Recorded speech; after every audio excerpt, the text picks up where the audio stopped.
absolutely beautiful Pisces friends, and welcome to your last horoscope of 2022, your December 2022 horoscope, where Pisces this month, I'm going to flash us back immediately to January of 2022, where we came in with a really nice, strong Capricorn signature. Venus was retrograde there, so we definitely needed to have eyes on what was going on in your 11th house. This is friends, social groupings, organizations, or large groupings that you were a part of or have influence in your life.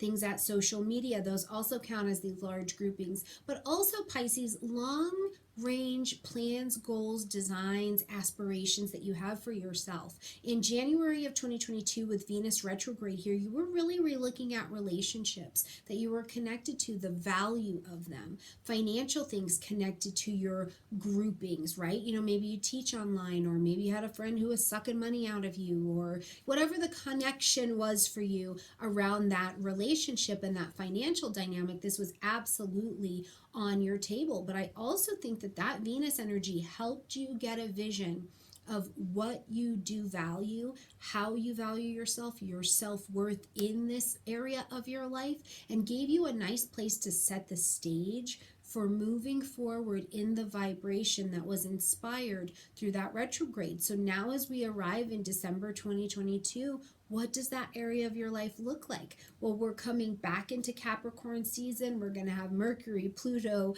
Venus, the sun. You know, it all just comes running over here, and you get the opportunity to observe what changes have been made and what changes or decisions you need to make as we close off this year to finalize or bring something to an ending. So plenty to talk about. It's mostly in the 11th house, just so you know, okay?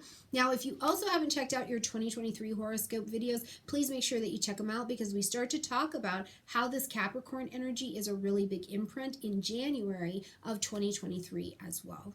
All right, let's get in here, Pisces, and talk about what's going on. So first and foremost, as we're coming into this month on the 3rd, we're going to see one of your ruling planets, Neptune, come out of retrograde at 22 degrees of Pisces, so right there in your sign. Now, it's really interesting because when Neptune is direct, we have a dream or we have a vision of ourselves, right? Like, this is my ideal. I just kind of, it's very creative. It's, you can even, you know, this is why Pisces sometimes is said to look like you're in a dreamy vibration, maybe even otherworldly. It can have this sensation, but also in the 1st house, this is a sense of self, right? There's a story, there's a vision, there's an ideal attached to it, okay? Now, as Neptune goes retrograde, as it did in June this year, the veil is lifted, right? The dreaminess kind of goes away.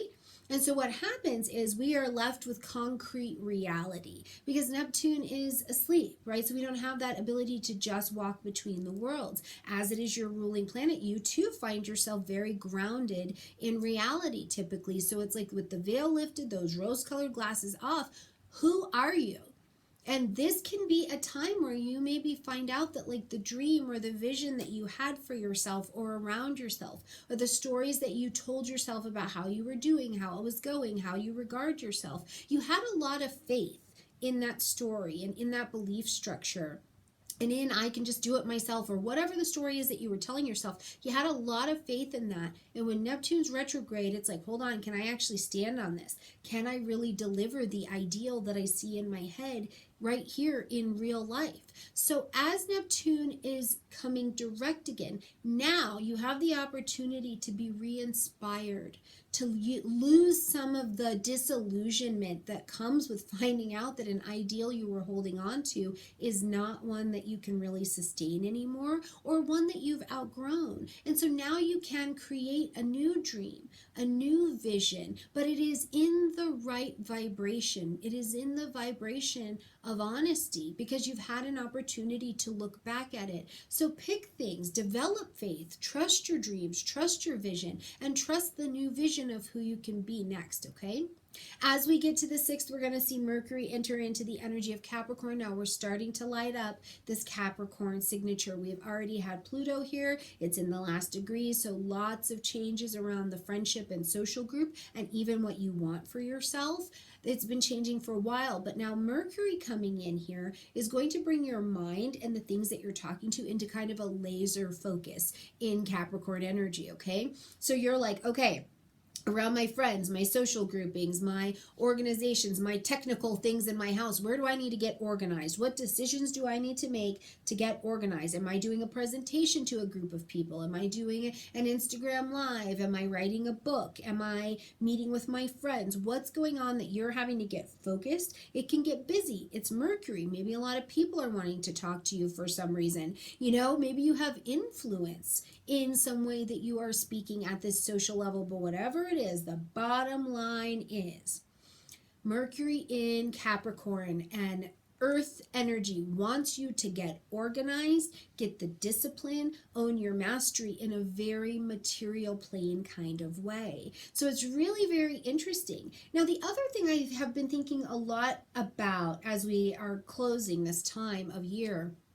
is where Capricorn being ruled by Saturn really helps you with the passage of time, where you just look back and you go, this community used to be perfect for me.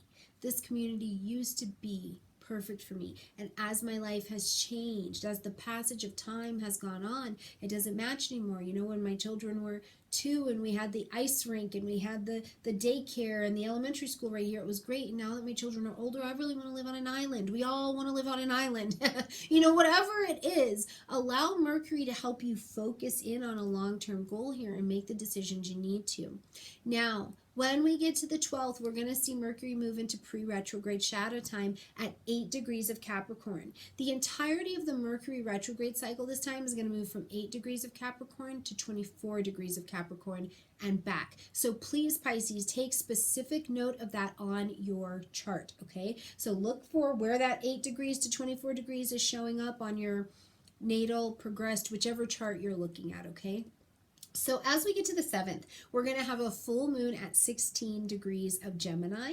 Now, this full moon is going to ask us to end something, acknowledge something. We need to make an adjustment in some way. And this brings up the space of home for you. We've also got Mars retrograde here. So truly at an emotional level, right? What do you need to express around your home zone? What do you need to talk about? What contracts do you need to end, acknowledge, or adjust? You know, what work in your house do you need to bring to an end? Mars is retrograde. It's like, finish the dang bathroom. You know what I mean? You know, what is the strategy that you're using that is maybe opening you up to the possibility of traveling, living, moving, working in a different way. And you're maybe open to exploring that emotionally a little more than you were, you know, a little bit ago.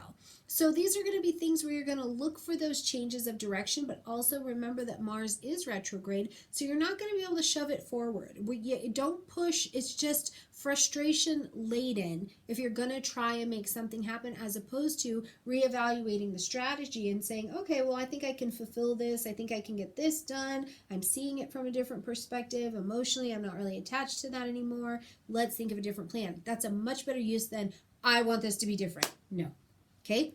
When we get to the 9th, we're going to see Venus now move into the energy of Capricorn. So again, continuing to light up this 11th house energy, but Venus is an attracting in energy. So who and what are you calling to you at this time? Are you calling a financial resource? Are you calling a relationship, maybe a relationship that is a long-term financial resource or decision in your life? Are you calling in romance from a friendship group? Where are you calling in harmony to your social spaces? Venus is going to work in all of that, but remember to look back to January of 2022. What did you learn in the Venus retrograde signature of Capricorn that is so different now? What was someone else's or society's view of what was valuable and successful and you needed to strive for, that now you don't believe it and you have your own version and you're actively working to call it in?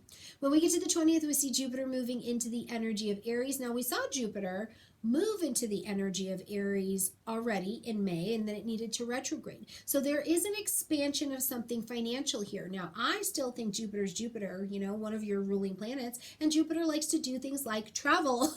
So truly, maybe you're initiating travel. You've been, since May initiating travel, which means you've been spending a little bit of money in that direction, or you've been putting out more work and you're initiating, offering out your creative services or your services in order to make money. Where are you selling things? Jupiter is hot to sell things because it wants to travel light and just travel. But whatever it is, there's this independent feel with Aries here, but this initiation energy of expansion that is very much so available for you. So I will ask you, in your second house, what did you want to expand? Did you want to make more money? Did you want to love what you do a little bit better and you're willing to fight for and initiate that? What is it that Jupiter brought? Now, Jupiter's just Jupiter. It will expand what is. If this area of your life, you're still in your lessening around not having excess of financial things or excess of doubt or baggage around your self-worth, Jupiter can expand that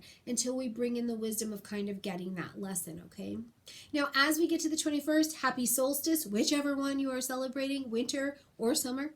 Or winter or summer. Yeah, winter or summer. That's right. All right. So whatever it is, the sun's moving into Capricorn. We're all getting a new season. But it's the season where we cardinal begin something, but in an earth way, in a material way. So it's really getting down to brass tacks, getting down to the feet planted in the earth. What am I beginning? Where am I getting organized? Where do I need to bring some discipline? Where am I bringing some maturity, owning my mastery? Now, on the 23rd, we're going to have a new moon at 1 degree of Capricorn. So plant your seeds of intention. What are the long-term goals that you want and you're willing to work for? What's long-term success look like for you today, Pisces? Because it maybe has really been revisioned. And maybe there are some things that have fallen out for you where you're like, that really was the old story of success for me. Maybe when the kids were little, I needed to be around my family. Maybe when I was going through this, I needed to be here. And now as the passage of time has come, I realize that story is not right for me anymore, and I get to focus on what I believe is important and valuable and aim my ambitions there, right? Now, to just seal the deal on that whole thing, on the 29th, we're going to see Mercury step into that retrograde at 24 degrees of Capricorn. Now, Mercury will stay in retrograde until January 18th of 2023, but the full entirety of that retrograde cycle will not end until February 7th of 2023, okay? So you're looking back over this area. What decisions do you need to review? A contract? Do you need to re-edit? Do you need to revise? Do you need to go back to a social grouping? Do you need to get that tech ready? What is it that you need to go back to? And I will tell you, number one of all things, Pisces, for me, if you need to go back to a tribe that maybe you left because you couldn't find value in it, and you came out and you tried to do things on your own, and you're like, wait, they actually have something to offer me, don't let your pride get in the way and go back. And vice versa, if you joined a group and you just keep hanging out there and you found out they don't have anything to actually offer you that you can take advantage of, because it's not that the group maybe doesn't have anything to offer, it's all about, can you take advantage of it, right? So if that's the case and you need to leave, use the Mercury retrograde to reconnect with your truth, reconnect with your decision making and your communication, and make decisions that are going to help you be as successful as you can in the social area and your long-term plans, goals, and designs. All right, my absolutely beautiful Pisces friends, I hope you have a gorgeous December. If you haven't checked out your 2023 horoscope video, please check it out. I'll make sure there's a link in the description box down below. Bye, my beautiful fish. I love you.